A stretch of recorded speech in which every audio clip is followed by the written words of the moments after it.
elements, specific, concrete. They could be actors, they could be spaces, they could be capabilities, mixes of capabilities that enable cities to do two things today. One is to participate directly in the global geopolitical space. Now, if geopolitics is not sort of the comfort zone, but culture is, or environmental questions, that's another matter. And so what are those elements? And secondly, what more could be happening? Or for instance, where are cities better in addressing certain of our major challenges, the environmental question being one, but other issues as well, you know, where cities really have a particular capacity, especially if they begin to communicate with each other also across borders. So Ben, you want to start? Yeah, I'll be trying to be brief so we can get on with the discussion. But there are a number of elements: creativity, innovation, diversity, and multiculturalism that make cities look like and feel like the world, not like monocultural nation states that tend to be about their differences, but about their sameness. Also, the palpability an immediate sense of what the city does in defining us. If somebody dies that you know, nobody ever says, if they ask where did he die, they don't say, oh, he died in France, or we don't say, where did Walt Disney die? In the United States of America. You know, we talk about the town, we talk about Hollywood, we talk about New York. We're born in the town, we grow up in a town, we get married in the city, we get to a hospital in a city. Cities define our immediate and palpable lives in ways that make them immediate and real to us in a way that nation states simply aren't any longer. And that palpability, that immediacy, means that cities are more participatory, that cities have a sense of empowering citizens. Never forget the etymology about cities and citoyen, citizenship. City and citizenship have the same roots. That's how we define what it means to be a citizen. They're more participatory, and then turn that around. What then makes those qualities, how does that allow cities to be engaged in global problem solving? The first and most important thing is pragmatism. Think of this, Washington, two amazing things happened a month ago. Washington closed, and while a lot of people suffered, a lot of people didn't even notice. Because Washington closed down, life goes on. But imagine if New York closed. No hospitals, no fire department, no ambulances, no schools, no subways, no buses. I mean, you close the city and no garbage life goes, and no garbage, and no sewage. When the cities close, life stops. When states close, certain abstract functions, some of them very important to justice and jurisdiction, but not that palpability of cities is why the denizens of cities, the residents and citizens of cities, understand and care more about whether it's terrorism or global warming or ocean rise than people do otherwise. I would throw another thing into the mix, which is I am lecturing a lot at universities around in many places, and I see a very palpable shift occurring with the millennials in terms of these issues.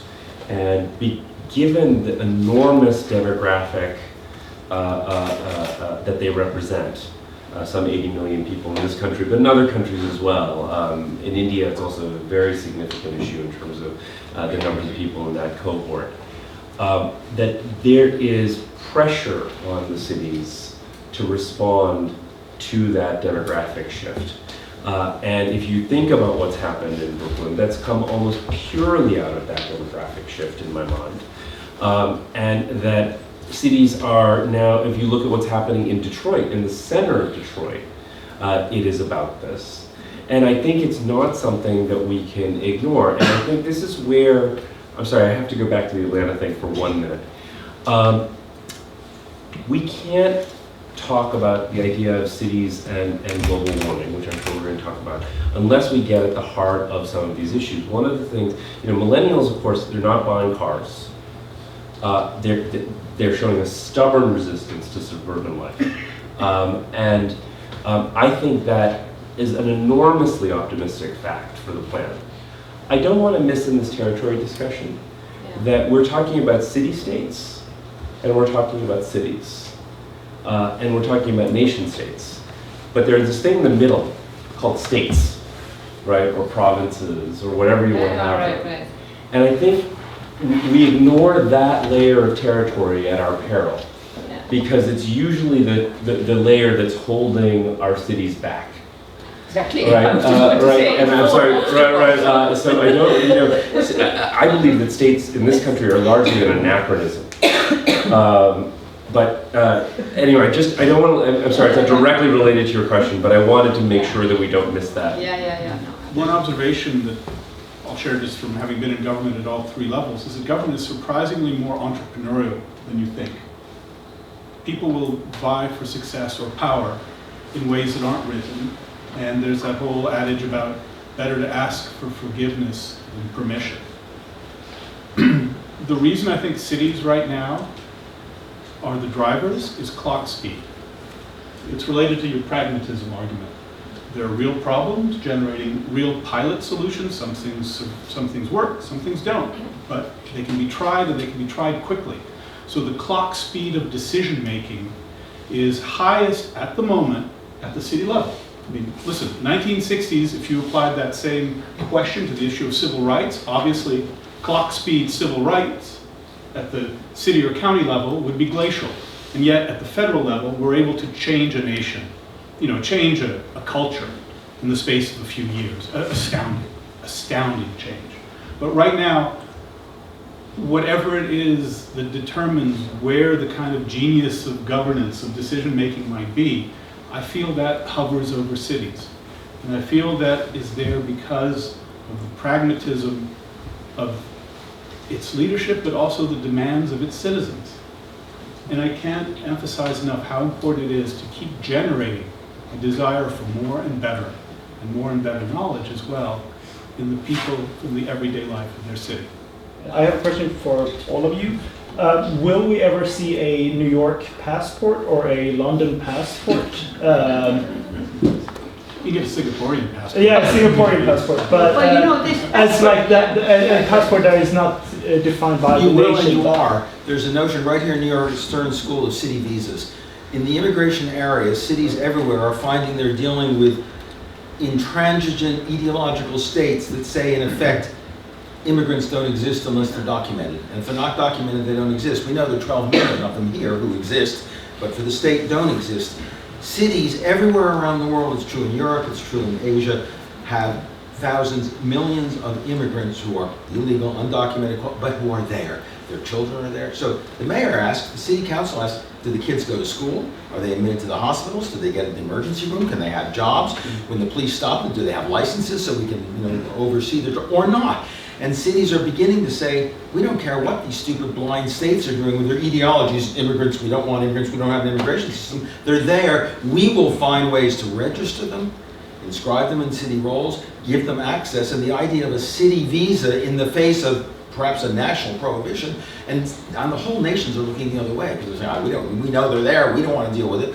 So go ahead. Hamburg writes every single resident who's from outside of Germany, outside of the Schengen agreements every year and says, if you come and register, we won't ask whether you have legal place here or not. We will make sure that you have access to our city services. So there is this notion, it's not a city passport yet, but there is a notion that cities have to deal with the reality of a fluid, global, mobile set of immigrants, and states are again being ideological and rigid and simply saying, we won't do it, we're looking the other way. So that too is changing. But just in terms of the empirics, if you take the big Chinese cities, if you take Moscow, they also close up. They allow you to be there illegally. So it's very, this is a good version of that. Right. But other cities are really keeping people out, and especially often it is their own nationals or sort of from the larger zone.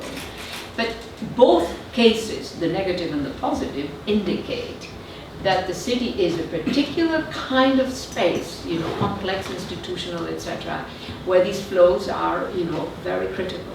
It's interesting. I also read the question a little bit negatively in terms of whether one would have to sort of be screened in order to come here.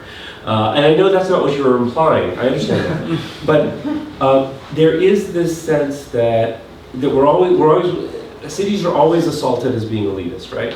And so this notion that we're somehow going to... Really? There was a time when the city was a space where the masses could come. But now we have that overdetermined space, luxury zone everywhere, you know, that maybe they become elitist. You think that's what it is? Cities historically have been sites certainly of exploitation. You think that's what, so I was at a panel with Bob Roigman up in Toronto, and he said, well, Vishaan's argument about cities is fundamentally elitist because it's all about these people living in places like New York and Hong Kong. And I said, Who's Bob Roigman? Yeah, no, He's one of these big suburban defenders, right? But anyway, Yeah. what I found astonishing about that is his argument was literally leading down a path where if you lived in a McMansion and drove a Cadillac Escalade, you weren't the elitist, you were the person of the people, right? As opposed to the people who take the subways. Right, and so, I don't know, I just think that that's always something we're going to get clobbered with. For me, the fundamental tenet of urbanity in public space, and apply this like, say, Sao Paulo, right? It's that, I believe that to improve the quality of civic life, you improve the quality of public space, which has one important correlate to it, and that is that everyone goes everywhere. Fundamental requirement. Yes, I like that, yes. So if you do those two things together, now you can experience, everyone can experience diversity. But if barriers grow up, whether they're literally gates, or whether they're social snobberies, or whether they're real or perceived issues of danger, that stops everyone from going everywhere. So to me, that's one of the chief things to fight for. Do you think, I think even when you have that, like the racisms, like in this city, historically against the immigrants, against blacks, etc., that those trade routes from the neighborhoods and their culture into the center, actually, they could traverse, cut across, those walls, and that they have been feeding what we love. When people say, I love New York, people really do love New York. I don't know, they always did, but they really seem to love it, right? And so I think part of that excitement is that it is truly a cosmopolitanism, a cosmopolis that has been fed by even those who have been discriminated, racialized, not recognized. And so in my project, I want to recover the original entering Istanbul, Sao Paulo. I don't know if New York has become a bit, but anyhow. The public space question is really crucial, and we've all agreed on that, and I think that gets back to the suburban issue. Because what's happened in Atlanta, when you go to Atlanta, the suburbs feels like downtown, and the so-called downtown feels like a suburb. When you go to the suburbs, you actually have cafes, and you have libraries, and you have a lot of public space. What makes the suburbs so dangerous to urban and cosmopolitan life is the privatization of malls. Exactly. Malls are the primary public spaces in, I used to live in Piscataway when I taught at Rutgers, and people would say, let's go downtown, show me Piscataway, and there was nowhere to go. There was literally nowhere to go. I could go to a strip mall, I could go to a big mall, I could go to a cluster of government buildings where the mayor's office and the library were, but there was literally no downtown, there was no place to go. In Atlanta, it's very hard to find downtown. In the suburban counties around it, there are a lot of little downtowns where people walk, where it's public space and so on. So that may be more important than where the territorial lines are drawn. Yes, but those are territories. You're missing the point of territories. All right, yes. I just want to say we are very urban here. There's now absolutely an urban version of this going on. So if you look at this city 10 years ago, was fundamentally a hub and spoke city. You had a couple of business districts. Most of the city was understood as a bedroom community that served those business districts. You look at that same city today, you look at the neighborhood we're in right now. It's extraordinary the change that's taken place. There are people working in every nook and cranny of the city. This is, again, to me, tied to the millennials. It's tied to there are now 280,000 tech jobs in New York City.